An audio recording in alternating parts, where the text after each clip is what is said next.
Okay, so we're going to start this 2081 financial accounting with chapter 1. All right.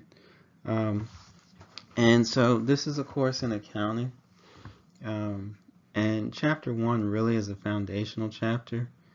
Um, and we're going to try to drive home the importance of accounting. All right. And this slide kind of lays out the activities that we'll be doing um, in the earlier parts of the term. All right. So identifying when a transaction has occurred. Some are obvious, like on the screen it says the sale of an Apple iPhone. Obviously, that's a transaction. Um, when an iPhone is sold, the seller, it could be Apple Computer, it could be Best Buy, has to record that on the books. So the first step is just identifying when transactions have occurred. Some transactions are more difficult to identify, and we'll spend a good amount of time kind of figuring that out. All right. Recording.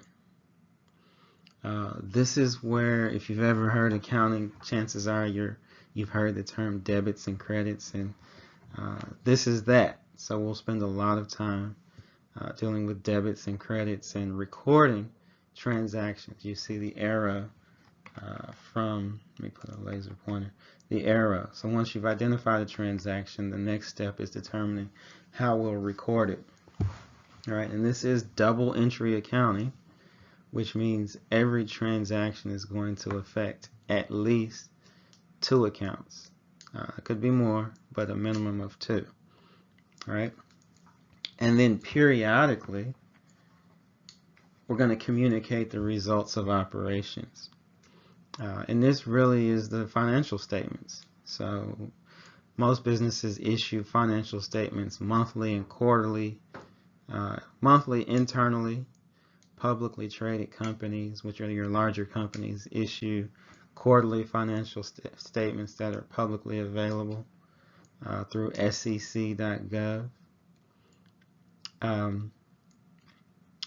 And virtually all entities, businesses, are going to issue annual financial statements, and we'll be able to prepare rudimentary financial statements by the end of chapter 2.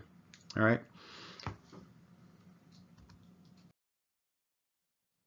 Okay. So we want to think of who's using the accounting information. All right.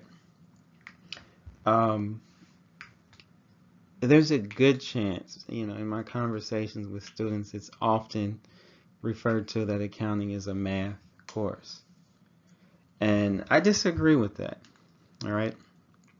Accounting is really more like a language. We said on the previous slide, the end result is that we're communicating, albeit with numbers, but we're communicating the results of operations. Did the company have a good year? Did they have a bad year? Did they make money? And we're communicating, by and large, to two categories of users. External users, all right, which could be lenders, shareholders, which means if I own stock in a company, I'm an external user. I'm waiting for that annual report to see how the company did. Auditors, right, which are external compliance, helping to ensure that financial statements are accurate. Governments, because governments like to tax companies, so governments are also external users of the financial statements. All right. There are also internal users, and internal users of the financial statements are typically decision makers within any organization. All right, so we'll get a little bit into this semester, but you're going to get knee deep in accounting for internal decision support in 2082, which is your managerial accounting course that many of you will be taking in the future, presumably next term, spring 22.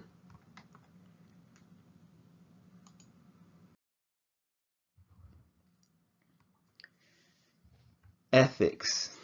So um, there have been high-profile accounting failures. Accountants who were unethical in the way they did their job. All right. Um, and so suffice it to say that ethics is a big part of accounting because you want to be able to trust the financial statements, because for most companies, all you're going to see from their operations is a set of financial statements. So they need to be ethically prepared and accurate. And Enron was an example of an accounting failure where the accountants failed to act ethically. Right. So we'll talk periodically about accounting ethics and how they affect the job that accountants are doing.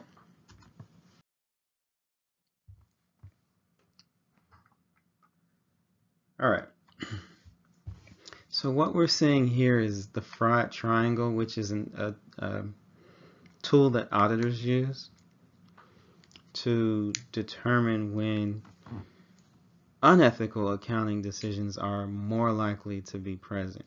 So there are three legs of the fraud triangle, and they are opportunity, rationalization, and financial pressure. So opportunity you want to think of as the chance to commit a fraud. Like if I'm in control of a bank account and I can go to the bank and withdraw money, that's an opportunity, right? Because the company has listed me as an authorized user on their bank account. Rationalization. Well, that's internal to the person who would be perpetuating a fraud. So am I able to justify stealing money from the company? Like a rationalization would be, I'm underpaid. So I'm just evening the scales, so to speak. And financial pressure. So these can be things like, kids going to college. I've got tuition bills. It can be unplanned illness, medical bills. All right, those are examples of financial pressure. And so the reality is that when at least two of these are present, fraud is more likely to occur. And when all three are present, fraud is even more likely to occur.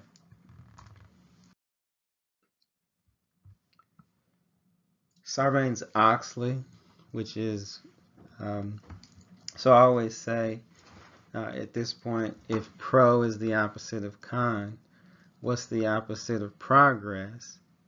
And then, of course, the answer to the joke is Congress. Sarbanes-Oxley was legislation passed by Congress, right? And it's named for the two congressmen that passed it.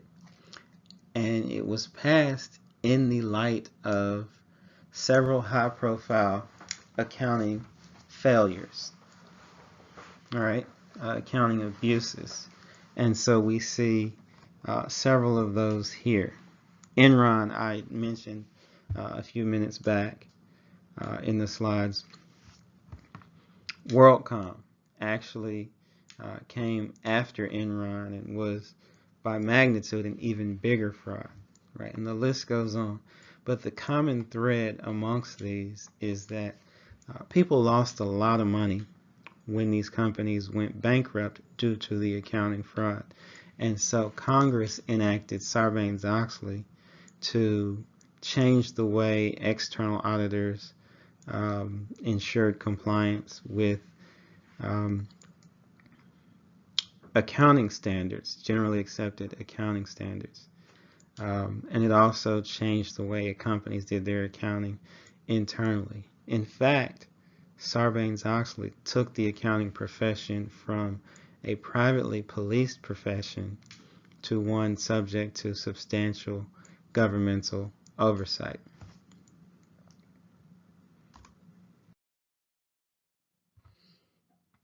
Yeah, these are the rules that we're going to be learning this entire semester. Generally accepted accounting principles, or GAAP. So that's an acronym we want to get familiar with because we're going to see it a lot this semester.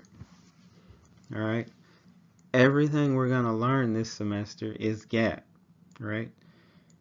Everything you'll learn next semester in 2082 is not necessarily constrained by GAAP, but everything we learn this term is GAAP, the rules in which we use to record, identify, record, and communicate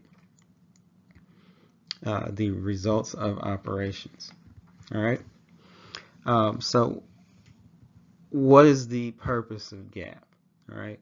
So to make information relevant, that is, I have the information needed to make decisions. If I'm a lender, do I have the information needed to determine whether I want to lend money to the company? Or if I am a shareholder, do I have the information needed to determine if I want to sell my stock, sell my shares, or do I want to buy more, or do I want to keep what I have? All right, so that's relevancy. Reliable. Well, we really only have to think back a few minutes in the accounting failures slide. So when we have a set of financial statements, we want to be able to look at it and know and trust that information is reliable. All right, and comparable. So when we think comparability, we want to think of consistency. So this allows me to compare. If I say, let's say I own Apple stock. All right, so I can look at Apple stock results from 2019 and 2020 and see whether Apple had a better year in either of those 2 years. That's the comparability, right? And that's what we call vertical comparability, all right? Also, if I want to look at Apple stock and compare it to one of their competitors, let's say Samsung. Well, both companies use GAAP,